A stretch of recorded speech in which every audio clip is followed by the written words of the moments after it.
Dear students of the game of chess, today we're going to be learning how to play one of the most popular and one of the best openings in chess that we call the Ruy Lopez, also known as the Spanish game. We're going to be learning from one of the best players in the world, Alireza Firouzja, who's not only one of the most talented players ever, but also world rank player number 2. If you're ready for the class, let's begin.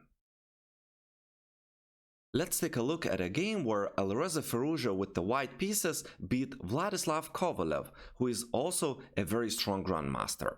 White started the game with e4, black plays e5, we have knight to f3 attacking the pawn, knight to c6 defending the pawn, and bishop to b5.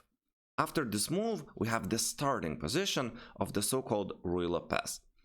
Two most popular choices to play here with black are pawn to a6 and knight to f6, which is known as the Berlin variation. What happened in our game was black played a6, and here white has a choice between retreating with the bishop, and that's what Alireza chose in the game, and taking the knight on c6, that we call the exchange variation. It's important to note for those who see this opening for the first time that after taking the knight, black must take with the d-pawn, so that after white wins this pawn on e5, black has this double attack, which ensures that black is winning the pawn back. In our game, after a6, Alireza Firouzja played bishop to e4, and black played the move knight to f6. White castles, and here black has the choice of playing the so-called open variation, which will include black's knight taking the pawn on e4, after which white could play d4, and this threatens the pawn on e5 as well as rook e1 with a lot of pins, which ensures that white is winning the pawn back. Another variation that black would be opting for, and that's what happened in the game, is the so-called closed Ruy Lopez, where black plays the move bishop to e7. Now white plays rook to e1, and it's very important to remember for the black pieces that usually whenever this pawn on e4 gets protected, then white reintroduces the idea of removing the defender and subsequently winning the pawn on e5.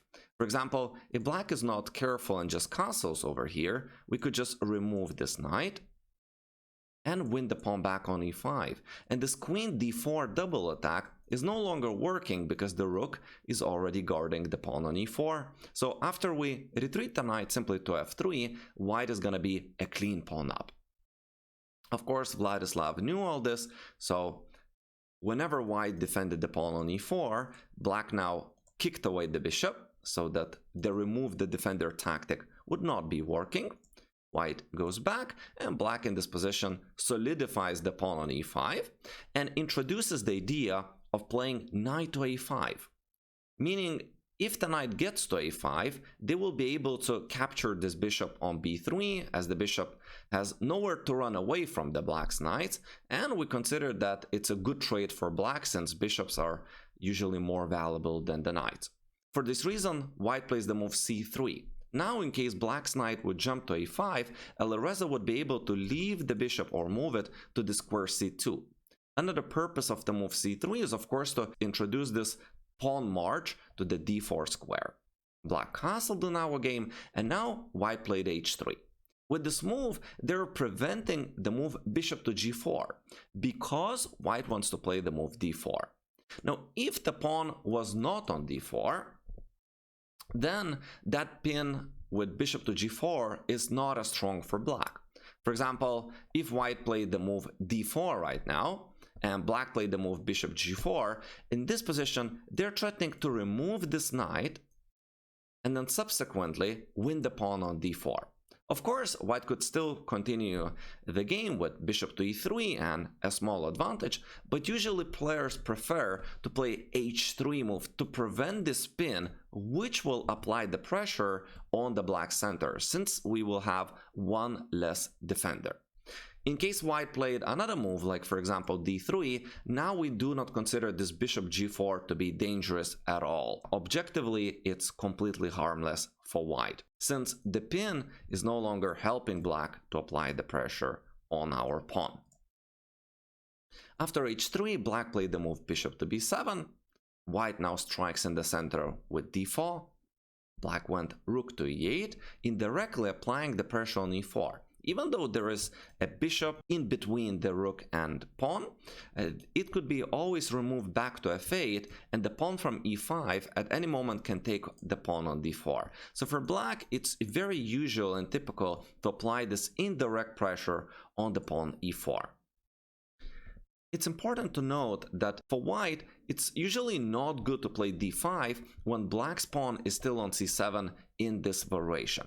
Because after black plays knight a5, and we have to run away with the bishop since that will be a bad trade for us, black has this move c6, and it is putting a lot of pressure on white's overextended center, which forces white to take on c6. And after black takes back, black remains with a very good game. There is a lot of pressure that is uncomfortable against the pawn e4. I imagine in the future it's even possible perhaps for black to move the queen to the square b7, where we'll be applying even more pressure on the pawn e4. For this reason, Firouzja did not play the move d5 and played the move knight bd2. Here black plays bishop f8, opens up the rook, and white tries to create a weak pawn on b5 with the pawn break a4. Of course, for black it's not good to take, since the pawn on a6 will become just isolated and weak, plus they're also running themselves into a pin.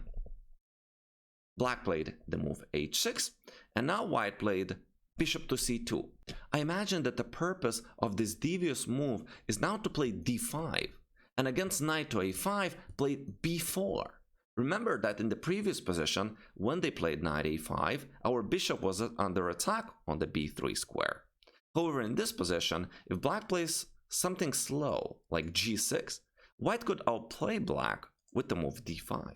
And now, knight a5 was very good a move ago, but not here, because white can play the move b4. It's very important that the knight is not attacking our bishop. So after knight to c4, which is pretty much forced, we can take on c4, and the pawn on c4 is going to be dropping. White is clearly with a big advantage over here. After bishop c2, for this reason, Vladislav took on d4,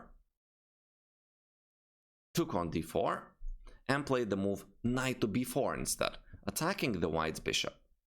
White retreats to b1, and black counterattacks the center with the move c5.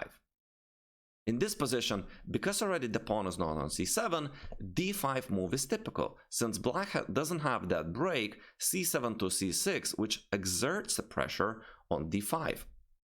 And here the main move for black is knight to d7.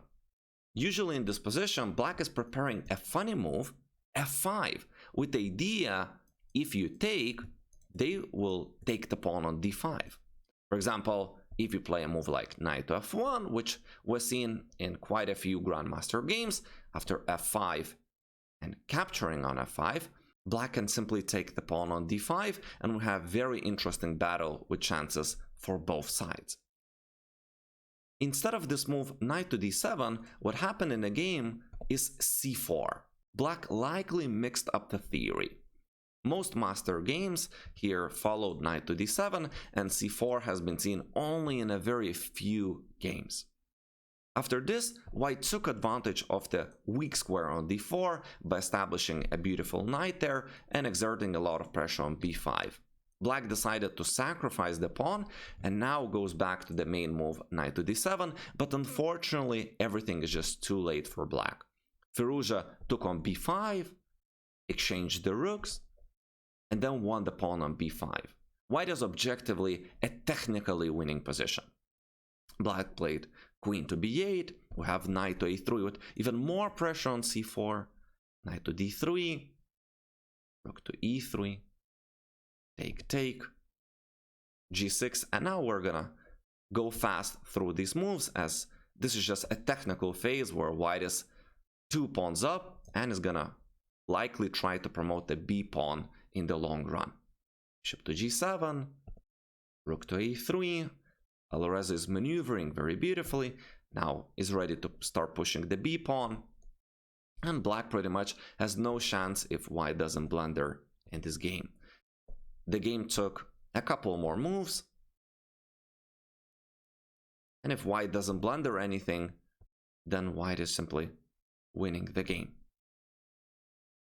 and it's actually black's king that got in danger in this game, and Kovalev resigned with the black pieces, white won.